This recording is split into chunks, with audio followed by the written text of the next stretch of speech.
The race to replace Elise Stefanik in Congress has been kind of simmering away, but the party primaries are only 2 months and change away, so you're going to start to hear and read more things as they heat up.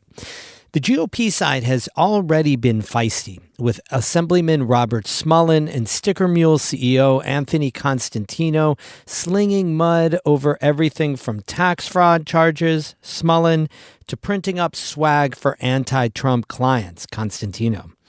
There's new reporting that Constantino's petitioning process may be hitting some headwinds, and it may jeopardize his place on the ballot. That's today's story of the day.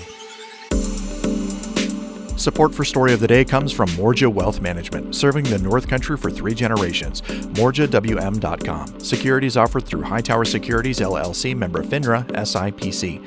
Hightower is an SEC-registered investment advisor. And Kinney Drugs, now accepting S3, Nations Benefits, and OTC Network Wellness Benefit cards for eligible over-the-counter health items. Details at KinneyDrugs.com. Hey, I'm David Sommerstein. It's Tuesday, March 31st. First up, Democrat Kathy Hochul's lead over Republican Bruce Blakeman in the race for governor has slipped 7 points since February. That's according to the latest poll by Siena Research Institute. Siena pollster Steve Greenberg says Hochul is still up by 13 points. Democrats didn't change. 3/4 of Democrats are still with Hochul. Republicans didn't change. More than 3/4 of Republicans are still with Blakeman. But independents shifted a little bit. Hochul's job approval rating was 52%, similar to February's poll.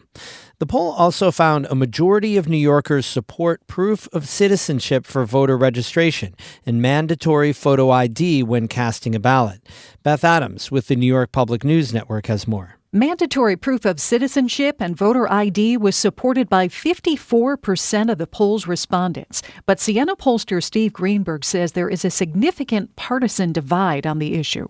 By a nearly 20-point margin, Democrats oppose this idea, but 82% of Republicans and 63% of independent voters support it. So you put that together, and what you find is there is strong support. Greenberg says he was surprised by the response to another poll question.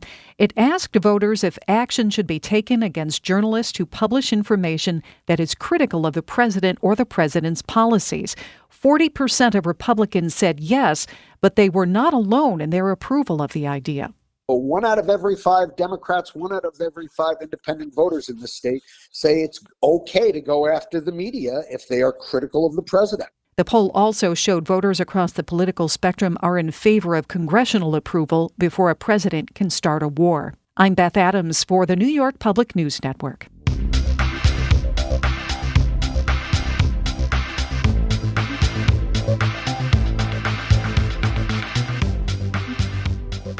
A Republican running for a North Country seat in Congress is under scrutiny for how he's collecting petition signatures to get on the ballot.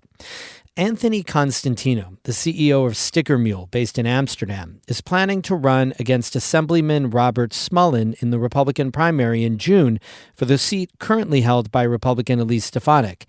In mid-March, Politico reported that Constantino's campaign had hired a man as a petition carrier who had previously been convicted of forging petition signatures.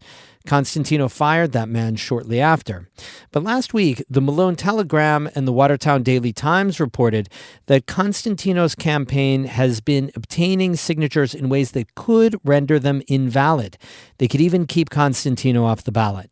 Amy Feiereisel spoke with Alex Galt, the Watertown Daily Times Capitol Bureau Chief, about why that is. For Congress, if you want to run as a Republican, like Anthony Constantino is, you have to go and you have to get signatures from 1,250 registered Republican voters who live in the district. New York has one of the more difficult processes to actually make it to the ballot.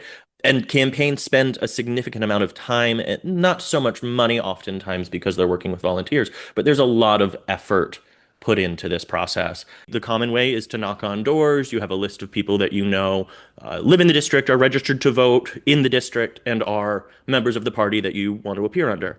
You turn those in, and then the Board of Elections reviews them, and if everything looks good, then you are given a spot on the ballot.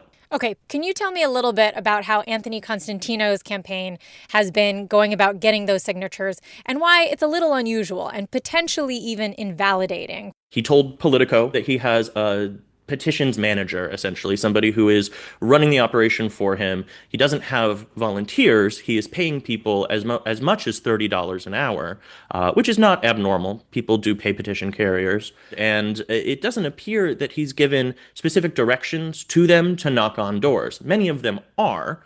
But there are also people who are posting online about how they are sitting outside of an Ollie's discount store. One of my colleagues who works at the Malone Telegram was actually approached by one of these, two individuals for the Constantino campaign, walked up to him, asked, didn't even ask actually, said he looked like a Republican.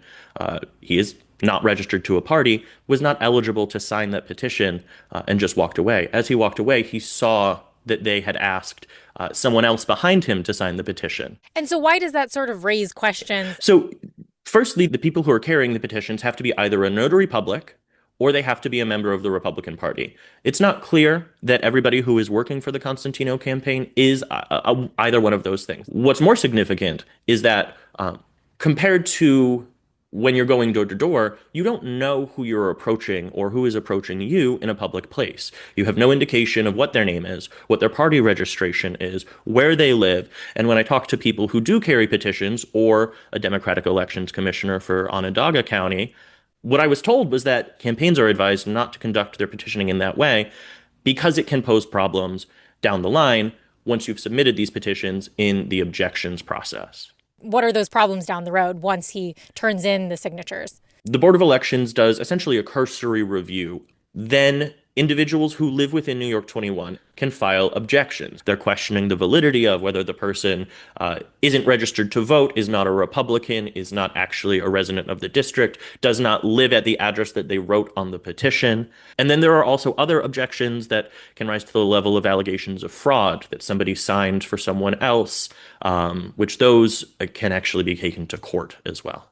Do you think it's likely that someone will file objections to the way that these signatures have been obtained? I do. It's very common to see objections for any candidate. You see them in town, village, county level elections. It is common and it's considered standard practice in congressional politics to object to your opponent's petitions. Big picture, this could potentially mean that Constantino is not able to have his name on the ballot, correct? If enough names were objected to and it turned out that they weren't done correctly? Right. You have to get 1,250 valid signatures. Most campaigns shoot for far above that. But if there are significant enough issues, if all of the petitions that a specific circulator turned in are deemed invalid, that can be thousands of names. What I'd like to turn now is actually from your reporting to how Constantino's campaign and Anthony Constantino himself have reacted. So tell me a little bit more about that response. So when I first started reporting on this, I reached out through his campaign press aide who said that they would forward the questions over to Anthony and to his campaign manager and get back to me. They did not get back to me. They never returned any further requests for comment. Instead, Anthony took to Facebook. He called for me to be fired, and then he started texting me. And in our text exchange, he criticized the articles that I write, and he demanded that I quit my job, and then he threatened to, quote, accelerate the process if I do not leave my job willingly. I've never, in my 6 years of reporting on congressional politics, ever had that kind of interaction with an elected official or a candidate for office. Wow. Designating petitions can be circulated until Thursday, April 2nd, and then they have to turn them in soon after that. Then what happens? Well, we'll expect to see that once the petitions are turned in, we'll get a sense of how many names are included and whether objections are likely to make a dent in that. From there will be an objection. That process will take a couple of weeks to play out, and we'll get a preliminary ruling definitely before June, which is when the primary will be at the end of June. That's Alex Galt, a reporter with the Watertown Daily Times, speaking with Amy Feiereisel. You can find a link to Galt's reporting on our website, ncpr.org. Music today by Christopher Watts of Canton and I Am Snow Angel of Lake Placid. I'm David Summerstein, North Country Public Radio.